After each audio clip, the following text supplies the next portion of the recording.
Hello बच्चों, I am doctor Parul Singh, assistant professor sociology, government arts girls college Kota. और हम आपका समाजशास्त्र विषय का बीए फर्स्ट ईयर का पेपर 2 भारतीय समाज के बारे में पढ़ रहे थे। और इसमें हमने आश्रम व्यवस्था जो आपका चैप्टर है वो हमने शुरू किया था। आश्रम का अर्थ हमने देख लिया था, इसका जो वीडियो का जो पार्ट 1 बनाया गया है उसमें। और उसके अलावा आश्रम के प्रकार की हम बात कर रहे थे और उन प्रकारों को समझते हुए हमने 4 प्रकार देखे थे, और जिसमें से ब्रह्मचर्य आश्रम और गृहस्थ आश्रम के बारे में डिटेल में बात हमने कर ली थी। तो आज का जो हमारा टॉपिक, जो हमारा जो अगला जो प्रकार है आश्रमों का, वो है वानप्रस्थ आश्रम। तो जैसा कि पहले बताया था कि 25-25 वर्ष के 4 भागों में इन चारों आश्रमों को डिवाइड किया गया है। लगभग 7 वर्ष से प्रारंभ होकर के 25 वर्ष तक ब्रह्मचर्य आश्रम, 26 वर्ष से 50 वर्ष तक गृहस्थ आश्रम, और 51 वर्ष से लेकर के 75 वर्ष तक का जो समय है उसको वानप्रस्थ आश्रम के लिए प्रदान किया गया है। और जो इस आश्रम के विषय में ये बताया गया है, जो मनुस्मृति में मनु ने बताया है कि जब गृहस्थ यह देखे कि उसके शरीर की त्वचा शिथिल हो गई है, उसके शरीर में झुर्रियाँ पड़ गई हैं, बाल पक गए हैं और पुत्र के भी पुत्र हो गए हैं, तब वह विषयों से मुक्त होकर वन का आश्रय ले और धर्म की जो पूर्ति है, धर्म संबंधित जो कार्य हैं वह इस आश्रम में भी किए जाने हैं। और अर्थ से बहुत ज़्यादा संबंध इस आश्रम का नहीं है, काम से इस आश्रम का कोई संबंध नहीं है। और धर्म की के मार्ग पर चल करके धर्म पूर्वक अपने कर्तव्यों को पूर्ण करते हुए जो मोक्ष है, उस मोक्ष की प्राप्ति के लिए जो प्रयत्न किए जाने हैं वह यहाँ से प्रारंभ हो जाते हैं।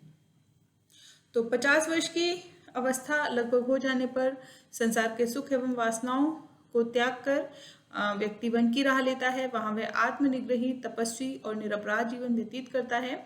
और शाब्दिक दृष्टि से देखें तो वानप्रस्थ का अर्थ है वन की ओर प्रस्थान करना। अतः स्पष्ट है कि 50 वर्ष की आयु प्राप्त कर लेने के बाद व्यक्ति अपने परिवार, नाते रिश्तेदार और समाज को छोड़कर जंगल में चला जाता है। और वानप्रस्थी जंगल में कुटिया बनाकर उसको रहना चाहिए, वह अकेला भी रह सकता है। और वानप्रस्थ आश्रम के समय वह अपनी पत्नी को भी साथ ले जाकर रह सकता है। घर से निकलकर वह जंगल में रहकर त्याग और तपस्या में जीवन व्यतीत करता है, विषय भोगों पर नियंत्रण पाने का प्रयत्न करता है और सरल त्याग में एवं सेवा में पवित्र जीवन व्यतीत करता है, अपने आप को प्रभु चिंतन में लगा देता है। तो इस आश्रम में, यदि इस आश्रम का महत्व हम समझने की कोशिश करें तो इस आश्रम के माध्यम से वैयक्तिक शुद्धि और सामाजिक कल्याण के उद्देश्यों की पूर्ति में काफ़ी अधिक सहायता मिलती है। और 50 वर्ष की आयु में गृहस्थ त्याग कर वानप्रस्थी बन जाने से युवा पीढ़ी के लोगों को परिवार में सब प्रकार के अधिकार प्राप्त हो जाते हैं। इससे पारिवारिक जीवन में संघर्ष की जो संभावना है वह भी काफ़ी अधिक कम हो जाती है और समाज को जो आर्थिक समस्याएं हैं उनका सामना नहीं करना पड़ता, बेरोजगारी की समस्याओं का सामना नहीं करना पड़ता। और अपने जो वानप्रस्थी है वो अपने लंबे अनुभवों और त्याग में आदर्शों के आधार पर ब्रह्मचारियों को शिक्षा प्रदान करते हैं, उनका मार्गदर्शन करते हैं, उनके चरित्र निर्माण में जो महत्वपूर्ण भूमिका है उस महत्वपूर्ण भूमिका का निर्वाह करते हैं। वानप्रस्थ आश्रम एक और वानप्रस्थी के मानसिक विकास में योग देता है, उसके जीवन को पवित्र बनाता है, दूसरी ओर उसे सब प्रकार की सांसारिक जो चिंताएं हैं, सांस्कृतिक जो लगाव हैं उनसे मुक्त करता हुआ विरक्ति के भाव को पैदा करता है और मोक्ष के मार्ग पर चलने के लिए उनको तैयार करता है। और इसके बाद में जो हमारा लास्ट आश्रम है वो है संन्यास आश्रम, जिसका कि 75 वर्ष की आयु के पश्चात 100 वर्ष तक की आयु का जो काल है वो संन्यास आश्रम के साथ जोड़ा जाता है। और इसके लिए कहा गया है कि इस 75 वर्ष की आयु के पश्चात वानप्रस्थी संसार को छोड़कर संन्यास आश्रम में प्रवेश करता है और अब वह सामाजिक सांसारिक संबंधों से पूर्णतया अलग हो जाता है। और सन्यासी उसे ही माना गया है जो कि संन्यास का पूरी तरह से त्याग कर चुका हो। संन्यास आश्रम में प्रवेश करने पर व्यक्ति अपना पुराना नाम भी त्याग देता है और अपना नवीन नाम ग्रहण कर लेता है। संन्यास आश्रम के में ही जो सन्यासी है उसके लिए एक ही पुरुषार्थ प्राप्त करना शेष रह जाता है और वह है मोक्ष। इसकी प्राप्ति के लिए उसे सब कुछ त्यागना पड़ता है, एक स्थान से दूसरे स्थान पर घूमना पड़ता है। वायु पुराण में सन्यासी के 10 कर्तव्य बताए गए हैं भिक्षावृत्ति से भोजन प्राप्त करना, चोरी न करना, बाह्य तथा आंतरिक पवित्रता रखना, प्रमादी न होना, ब्रह्मचर्य का पालन करना, दया करना, प्राणियों के प्रति क्षमावान होना, क्रोध न करना और गुरु की सेवा करना तथा सत्य बोलना। इस आश्रम का महत्व है कि संन्यास आश्रम आत्मिक विकास की दृष्टि से महत्वपूर्ण है और साथ ही सामाजिक व्यवस्था की जो दृष्टि से भी यह काफ़ी हद तक महत्वपूर्ण है।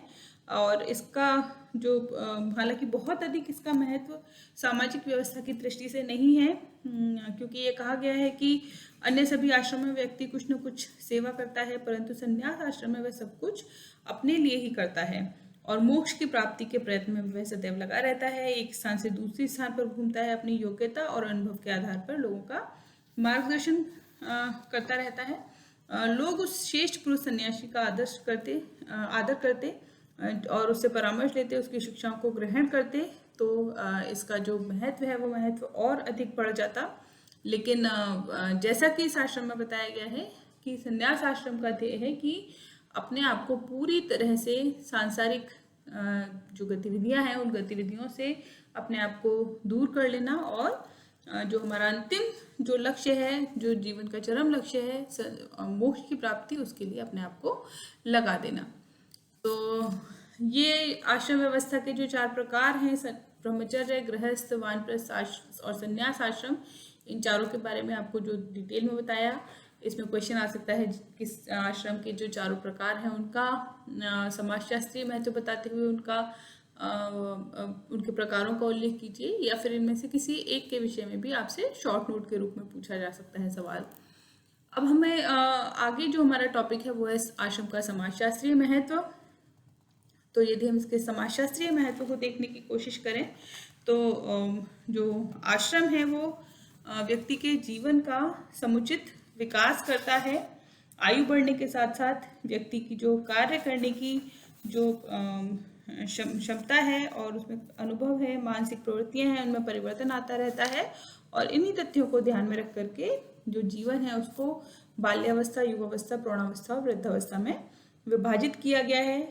और जो जीवन काल को विभिन्न कर्तव्य आवश्यकताओं के अनुकूल विभाजित करके उसका समुचित विकास करता है। व्यक्ति अपने अनुभव, ज्ञान, कार्यशीलता का प्रयोग करते अपनी आयु के अनुसार करता है और वैयक्तिक जीवन को संगठित करने और उसे कार्यशील बनाने का सुंदर प्रयास करता है। इसके अतिरिक्त सामाजिक जीवन का आधार है आश्रम व्यवस्था, क्योंकि एक ओर इसे संस्कारों से जोड़ा गया है, दूसरी ओर पुरुषार्थों के साथ इसको जोड़ा गया है। व्यक्ति के लिए मानसिक प्रेरणा का स्रोत है। प्रत्येक व्यक्ति जो आश्रम है, आश्रम प्रत्येक व्यक्ति के जैविक सामाजिक विकास की अवस्थाएं कही जा सकती हैं, जिनमें व्यक्ति उस अवस्था के अनुसार पुरुषार्थ की साधना करता है और अपने अंतिम लक्ष्य को प्राप्त करने की चेष्टा करता है। मानसिक स्थिरता में सहायक है आश्रम व्यवस्था, क्योंकि इसमें जो दायित्व हैं व्यक्ति के वो इस प्रकार निश्चित किए गए हैं कि व्यक्ति और समाज में किसी भी प्रकार का विरोध और संघर्ष न रहे। और जो संघर्ष से बचने के लिए ही आश्रमों की व्यवस्था देकर व्यक्ति के जो कर्तव्य हैं वो पहले से ही निर्धारित कर दिए गए हैं। सामूहिक कल्याण की प्रेरणा प्रदान करती है आश्रम व्यवस्था। आश्रम व्यवस्था व्यक्तिगत जीवन से ही संबंधित है, पर इसमें व्यक्तिवादी भावना को प्रोत्साहन नहीं दिया गया है। इसमें जो कर्तव्य हैं वो कुछ इस प्रकार से निर्धारित किए गए हैं जिससे समूह के कल्याण को और अधिक प्रेरणा मिले, उसको बल मिले, उसको महत्व मिले। और इसके द्वारा समाज के विभिन्न भागों को परस्पर इस प्रकार संबंधित कर दिया गया है कि बिना एक दूसरे के उनको प्राप्त नहीं किया जा सकता। व्यक्ति और समाज का समन्वय आश्रम व्यवस्था में देखने के लिए मिलता है। व्यक्ति और समाज की परस्पर निर्भर समन्वय की दृष्टि से एक बहुत ही विशेष प्रकार की ये महत्वपूर्ण व्यवस्था है। वैसे तो हर एक आश्रम में व्यक्ति और समाज के दायित्व अलग अलग हैं, पर वे एक दूसरे पर भी पूर्णतः निर्भर हैं और एक का विकास दूसरे पर आधारित किया गया है। बौद्धिक विकास में सहायक है आश्रम व्यवस्था और इसका बहुत एक श्रेष्ठतम आधार है। सामाजिक मनुष्य का ज्ञान जीवन पर्यंत चलता रहता है। समाज का सदस्य होने के नाते आश्रम व्यवस्था में व्यक्ति के जीवन को प्रारंभ में ही काफी लंबे समय तक केवल ज्ञान प्राप्त करने के लिए सुरक्षित कर दिया गया है, जिसके माध्यम से उसका जो बौद्धिक विकास है वो पूर्ण होता है। मानवतावादी गुणों का विकास इसके माध्यम से होता है, क्योंकि इससे मनुष्य में पवित्रता, सरलता, निष्ठा, त्याग, सहिष्णुता, सेवा, समानता, बंधुता, उदारता आध्यात्मिकता इत्यादि जैसे जो मानवीय गुण हैं वे स्वाभाविक रूप से यहाँ पर विकसित होते रहते हैं। और जो आश्रम व्यवस्था है वो एक बहुत ही व्यावहारिक व्यवस्था है जिसकी निश्चित सामाजिक उपयोगिता है। आश्रम का संबंध अलौकिक विश्वासों से नहीं बल्कि कर्तव्य व्यवस्था से जुड़ा हुआ है, जो व्यक्ति को नियंत्रित भी करती है और उसको गतिशील भी बनाती है। इससे संपूर्ण समाज का कल्याण होता है और इसी का कारण है कि व्यक्ति का जो जीवन है वो परिश्रमशील बना रहता है। प्रत्येक आश्रम अपने आप में जीवन के व्यावहारिक पक्ष को समेटे हुए है और इसके माध्यम से ही समाज के लिए कार्य करने और त्याग में जीवन व्यतीत करने के जो गुण हैं वो सहज ही मनुष्य के अंदर विकसित हो जाते हैं। तो ये आश्रम के कुछ समाजशास्त्रीय महत्व हैं जो हमें देखने के लिए मिलते हैं। आश्रम व्यवस्था का यदि मूल्यांकन करने की कोशिश करें तो भारतीय सामाजिक संगठन में इसका विशेष महत्व रहा है और इसके माध्यम से व्यक्ति का जीवन केवल नियमित और नियंत्रित ही नहीं होता बल्कि समाज भी इससे संगठित बना रहता है। और जो 4 पुरुषार्थ हैं हमारे धर्म, अर्थ, काम और मोक्ष, उनको पालन करने की जो शिक्षा है, पालन करने का जो स्थल है वो इन आश्रम व्यवस्थाओं को ही माना गया है। धर्म व्यक्ति को शिक्षा देता है कि मन और इंद्रियों के संयम और त्याग के लिए व्यक्ति अपनी आवश्यकताओं को नियंत्रित करे। धर्म के अभाव में व्यक्ति और पशु में कोई अंतर नहीं रह जाता, हम बहुत अच्छी तरह से जानते हैं। और जो मानव है अपनी अनंत आवश्यकताओं की पूर्ति अर्थ से करता है। काम का सामाजिक व्यवस्था में विशेष महत्व है, परंतु काम का उपयोग भी धर्मानुसार किया जाना चाहिए और काम को धर्म और अर्थ से हमेशा नीचे स्थान पर ही स्थान दिया गया है। तो धर्म, अर्थ, काम, मोक्ष में जो काम है उसको सबसे नीचे स्थान पर रखा गया है और मोक्ष व्यक्ति के जीवन का अंतिम उद्देश्य है तथा यदि वास्तव में देखें तो हृदय की अज्ञान ग्रंथि के नष्ट हो जाने से को ही मोक्ष कहा गया है। और जो ब्रह्मचर्य आश्रम जो कि उपनयन संस्कार से प्रारंभ होता है सबसे छोटा है, क्योंकि जो उपनयन संस्कार है वह 7 से 8 वर्ष की आयु में प्रारंभ होता है। तो इसमें व्यक्ति का उद्देश्य केवल ज्ञान प्राप्त करना माना गया है। तो आधुनिक संदर्भ में यदि इस व्यवस्था को देखा जाए तो यह पूर्णतः सैद्धांतिक प्रतीत होती है, व्यावहारिक नहीं है। अभी वर्तमान में हमें व्यवहार में इस तरह की किसी व्यवस्था का जो एग्जाम्पल्स हैं वो देखने के लिए नहीं मिलते हैं।